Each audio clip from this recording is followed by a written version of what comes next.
அதாவது நீங்க இப்ப அரவிந்த் வந்து உங்க டாபிக்கே வந்து கொஞ்சம் தவறா இருக்கு. டாபிக்கே தவறா? ஆமா, ஹிந்தி திணிப்பு அப்படிங்கிறீங்க. இது வந்து அவங்க கவர்மெண்டே சொல்லுது. அப்புறம் ஹிந்தி கவர்மெண்ட் சொல்லுதுன்னா அதை நீங்க அப்படியே போட முடியுமா? ஹிந்தி திணிப்பு இதுல எங்க இருக்கு? அதே கிடையாது. உடனே மும்மொழி கொள்கைன்னா மூணாவது லாங்குவேஜ் ஒன்று படிச்சுக்கிடுங்க. இந்தியாவில் நிறைய லாங்குவேஜ் இருக்குது.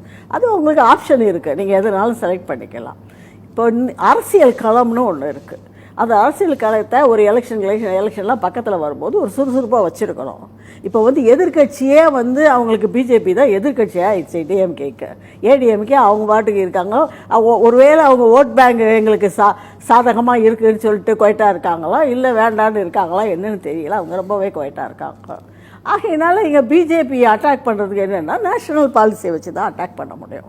கொஞ்ச நாள் நீட்டுனாங்க. நீட்டு வந்து அதாவது பசங்களை அதை குழப்பி விடுற விஷயமா தான் இருந்தது. இப்போ வந்து ஹிந்தி திணிப்பு அப்படின்னு எடுத்திருக்காங்க.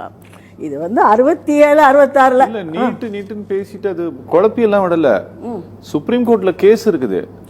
நீங்க எகைன் திருப்பி நிறைவேற்றி அனுப்பிய மசோதாவை எதனால நீங்க வந்து பிரசிடென்ட் ஆபீஸ்க்கு நீங்க அனுப்பிவிட்டீங்க, 3 வருஷம் கழிச்சு எதனால நீங்க அனுப்பிவிட்டீங்கன்ட்டு சுப்ரீம் கோர்ட் ஆஃப் இந்தியா கேள்வி கேட்டிருக்கு. எல்லாம் இருக்கட்டும், நீங்க கேஸ் நீங்க அது அப்படியே விட்டாங்க நீங்க சொல்லக்கூடாதுல்ல, தப்பு இல்ல.